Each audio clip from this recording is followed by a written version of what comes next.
I was parked in my cherry red convertible outside the Starbucks on Maple Ridge Drive, engine idling, top down, savoring the 72 breeze while Boston's More Than a Feeling drifted through the speakers. That's when something flickered at the edge of my vision before I could fully turn my head. Barbara Kessler, our HOA president, vaulted over my passenger door like a suburban action hero and landed in my leather seat with the swagger of someone who had just claimed a new kingdom. "Drive me to the community center immediately," she barked, pointing forward like a field commander rallying troops. My electric scooter battery died, and my husband took our Tesla to his golf tournament. "I have an emergency board meeting in 12 minutes. About unauthorized garden gnome placements." Then she snapped her fingers at me twice, sharp little cracks in the quiet morning. I stared at her for a solid 5 seconds. My vanilla latte paused halfway to my mouth. "Barbara," I said slowly, trying to make sense of whatever this was, "you literally just jumped into my car without permission. That's not how anything works." She adjusted her oversized sunglasses and smoothed the blazer. She always wore the one with HOA president embroidered in gold thread, like she was straightening royal regalia. As the duly elected president of Pine Valley Estates for the past 7 years, she sniffed, as if teaching arithmetic to a toddler. "I have executive transit privileges during community emergencies as stated in subsection 47B of our neighborhood covenant. Now drive. We are wasting valuable enforcement time." I carefully set my coffee in the cup holder and pulled out my phone. When the 911 operator answered, she sounded like she'd been having a quiet morning right up until I explained that my HOA president had commandeered my vehicle and refused to leave. 20 minutes later, Barbara sat in handcuffs trying to explain executive transit privileges to Officer Daniels, who looked like he was fighting to keep a straight face while reading her rights. But let me back up for a moment and tell you how I ended up with the neighborhood's most notorious HOA president being arrested in my passenger seat. My name is Mitchell Brennan. I'm a 41-year-old software developer who works from home. I moved to Pine Valley Estates 3 years ago, drawn by the mature oaks, the immaculate green spaces, and what the realtor described as a vibrant community atmosphere. What she failed to mention was that vibrant meant micromanaged by Barbara Kessler with the intensity of a medieval monarch. Barbara, 53 years old, 5'2", in her sensible pumps, carried a clipboard everywhere she went as if it were a ceremonial staff. She'd run unopposed for HOA president since 2017, mostly because anyone he even considered challenging her suddenly found themselves receiving 17 violation notices in 1 week. She once fined the Johnsons $800 because their trash cans were visible from the street for 37 minutes after the approved pickup window. She measured grass height with a ruler every Tuesday. She kept a color-coded spreadsheet of every resident's violations going back 10 years. My own issues with Barbara began innocently enough about 6 months ago, when I decided to repaint my front door. I picked a deep navy blue that looked sharp against my gray siding. The paint was barely dry when Barbara appeared on my doorstep wearing a grimace that could curdle cream. "Mr. Brennan," she announced, sounding like she was issuing a death sentence. "Navy blue is not on the approved exterior color palette as clearly stated in Section 12. Subsection C. You have 72 hours to repaint it in one of the 17 sanctioned shades or face daily fines of $100. I tried reasoning with her, even showing her that my navy was nearly identical to the approved colonial blue. But Barbara pulled an actual spectrometer from her purse. Yes, a spectrometer, and proved it was 3 shades darker.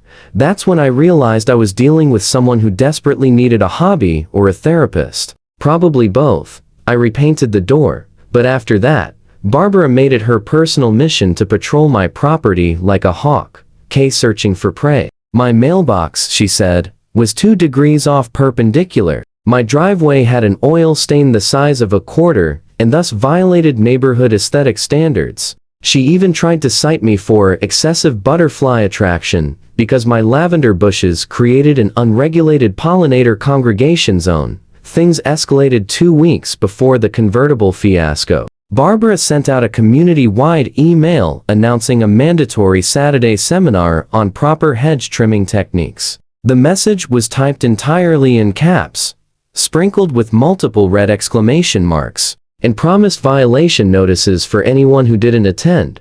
I replied politely that I had a prior commitment, which was actually just my plan to sleep past AM for once. Barbara was not amused. She showed up at my door at 6:30 that Saturday morning with the portable speaker blasting the Pine Valley Estates official anthem, which apparently existed. She refused to stop until I opened the door.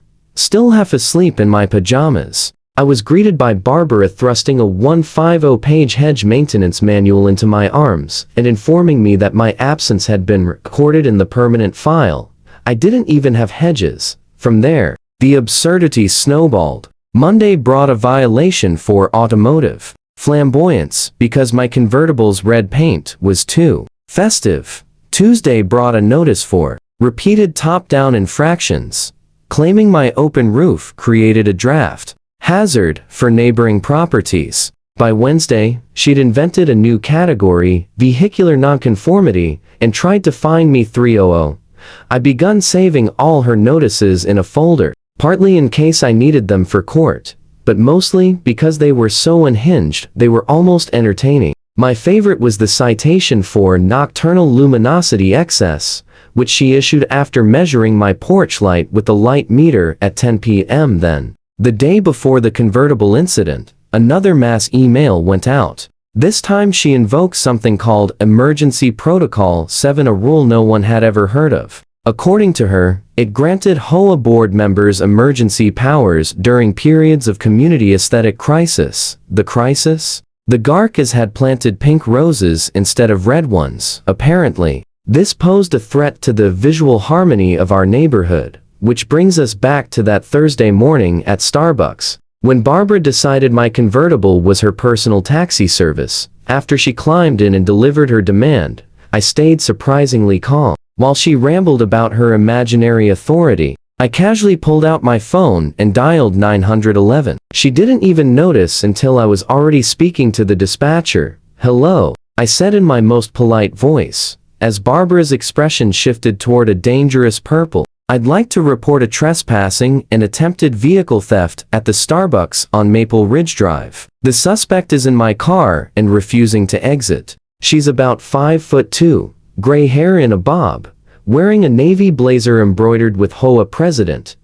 "Yes, I'll remain on the line." Barbara let out a strangled shriek. "You cannot call the police on me. I am a duly elected official conducting official HOA business." She actually lunged for my phone, but I held it out of her reach. "This is mutiny. This is insurrection. I'll have you expelled from Pine Valley Estates," she screeched. "Ma'am," I said evenly, still speaking to the dispatcher, "the perpetrator is now trying to grab my phone and is attempting to assault me. Please send officers immediately." "Yes, I feel threatened." "No, she doesn't appear to be armed unless you count a clipboard."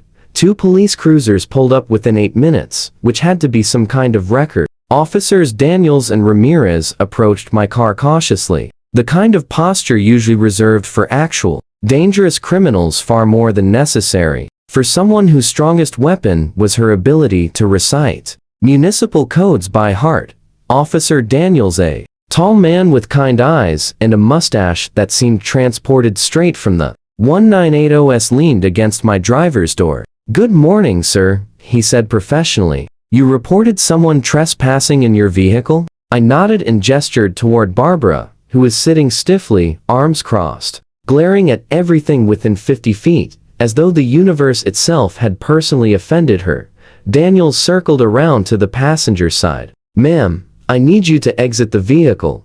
Barbara straightened her blazer and tilted her chin up as if preparing to deliver a royal decree. "Officer," she began, using the tone she usually reserved for scolding homeowners about trash can placement, "I am the president of the Pine Valley Estates Homeowners Association, and under subsection 47B of our community guidelines, I have full authority to requisition resident vehicles during declared emergencies."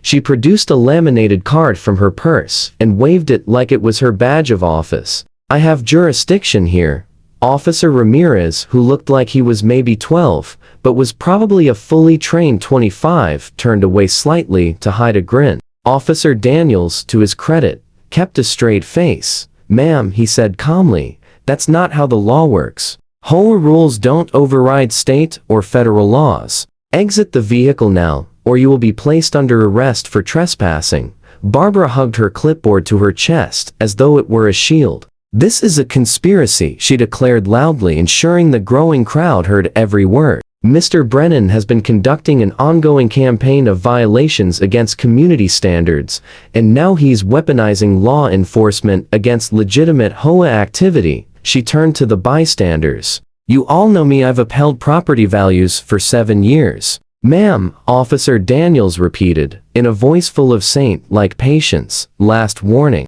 Exit voluntarily, or we will remove you and place you under arrest." Barbara responded by clicking her seatbelt into place and gripping the handle with both hands.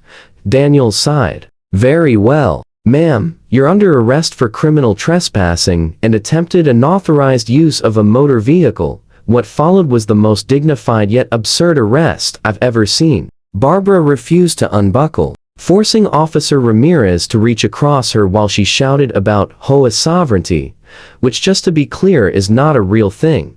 Once they finally extracted her from my car, she demanded that the officers allow her to file a formal complaint with the HOA board before they took her to jail. Daniels gently informed her that she'd have plenty of time for complaints at the station. As they cuffed her, Barbara managed to turn back to the crowd, shouting, "Contact Vice President Reynolds. Tell him to activate Emergency Protocol 7. Document this illegal detention. Check subsection 47B. Several people were filming, but definitely not in support. The story hit our neighborhood's social media page within hours. Someone uploaded the video with the title, "HOA President Attempts Grand Theft Auto Gets Arrested Instead." It racked up 300 comments in the first hour.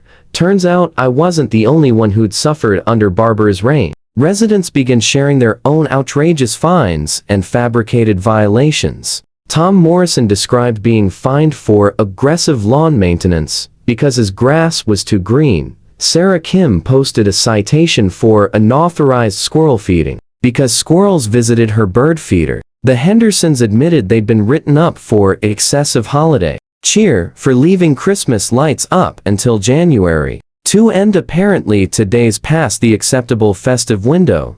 The emergency HOA board meeting Barbara was racing to still happened, just with a drastically different agenda. Vice President Reynolds, a mild-mannered accountant who'd taken the job only because no one else wanted it, called the meeting to order in Barbara's absence. First item, her immediate suspension pending criminal proceedings. The vote was unanimous, even from board members who had previously been too intimidated to oppose her.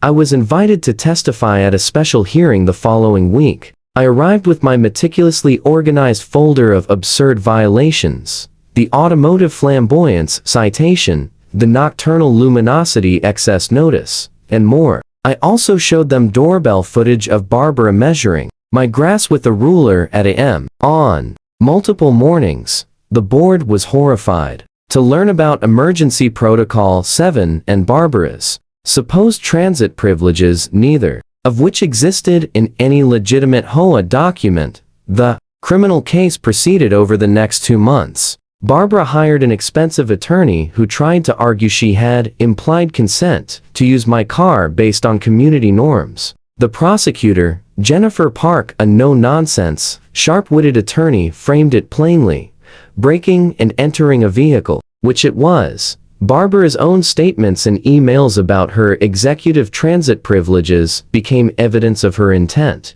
Worse for her, more misconduct surfaced. She'd embezzled HOA funds to buy enforcement gadgets like her spectrometer. She'd fabricated violations to generate revenue and kept some of the fines. She'd even used HOA money to hire a private investigator to track residents she suspected of infractions, explaining her uncanny ability to know who left trash cans out for 30 extra seconds. The jury deliberated for less than 2 hours. Barbara was found guilty of criminal trespassing, attempted unauthorized use of a motor vehicle, and misappropriation of HOA funds. The judge who said this was the most absurd case of HOA overreach he'd seen in 30 years sentenced her to 6 months in jail, suspended to time served, and 2 years probation. She was also ordered to pay $25,000 in restitution to the HOA and $5,000 to me for harassment. But her punishment didn't end there. Barbara was permanently barred from serving on any HOA board in the state. She was ordered to complete 100 hours of community service, specifically assisting people she'd previously fined. She also had to attend a 12-week course on boundaries and leadership, which the judge said should focus on understanding the difference between community service and tyranny.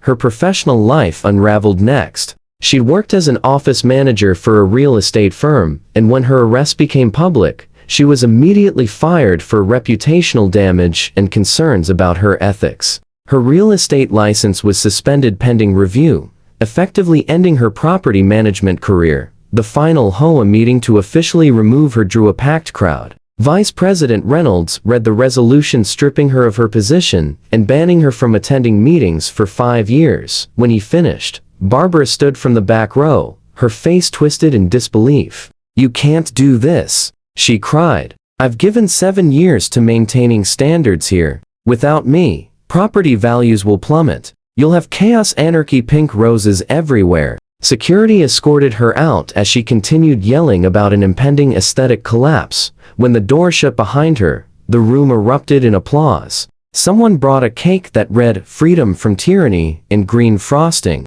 The Garca family handed out their pink roses as symbols of our new freedom. Barbara's financial situation worsened quickly. The restitution wiped out most of her savings. Her legal fees drained another $30,000. She sold her Lexus and bought a used Honda Civic. The ultimate blow came when she received a violation notice from the new HOA board for leaving her garbage cans out past the retrieval window, a rule she herself had created. The fine was $50. She paid it like everyone else.